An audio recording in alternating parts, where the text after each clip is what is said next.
Good morning. My name is Carl Wolf, and I was a precision electronics photographic repairman with a top secret crypto clearance in the United States Air Force. I was stationed at Langley Air Force Base in Virginia. In 1965, in mid-1965, I was loaned to the Lunar Orbiter Project at NASA on Langley Field. Dr. Colley was in charge of that project. They had problems with a piece of electronic equipment that was bottlenecking their production of photographs. I went to the facility, and when I walked into the facility, there were scientists from all over the world. I was stunned, actually, to see people at a NASA project from all over the world. It didn't make any sense to me initially. I was taken into the laboratory where the equipment was malfunctioning. I couldn't repair it in the dark. I asked to have it removed. Airman second class was in the dark room at that time. I was also an airman second class. I was interested in how the whole process functioned, how the data got from the lunar orbiter to the laboratory. I asked the young man if he described the process to me. He did.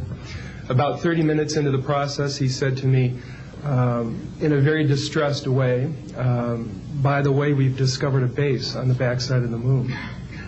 And then he proceeded to put photographs down in front of me, and clearly in these photographs were structures, mushroom-shaped buildings, spherical buildings, and towers.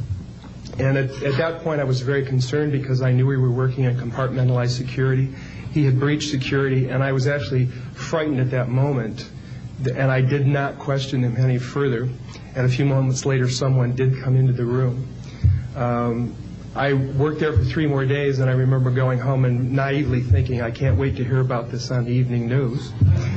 And here it is, more than 30 years later, and I hope we hear about it tonight.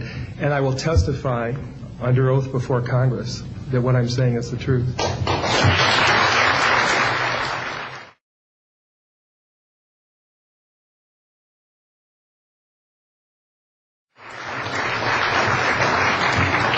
Thank you, Carl.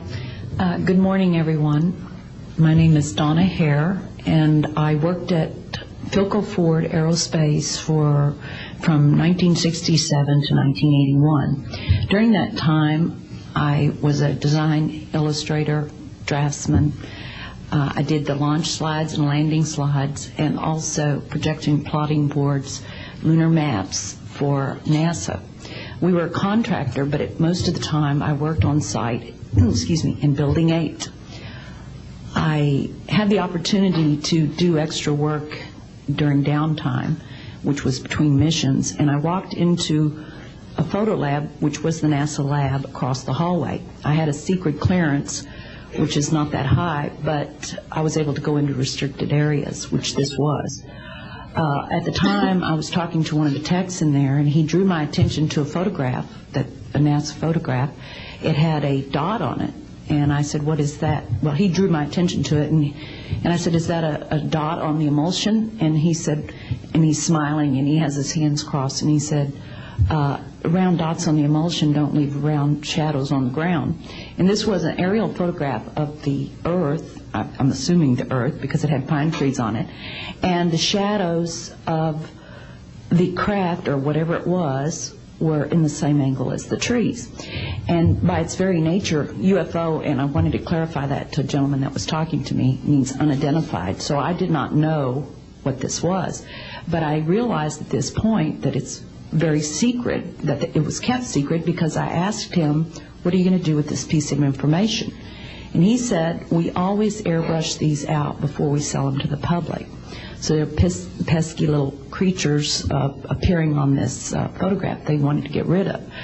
After that, I decided I would ask questions to other people that worked there. And I found that I had to ask them away from the site and not on site. A guard told me that he was asked to burn some photographs and not to look at them.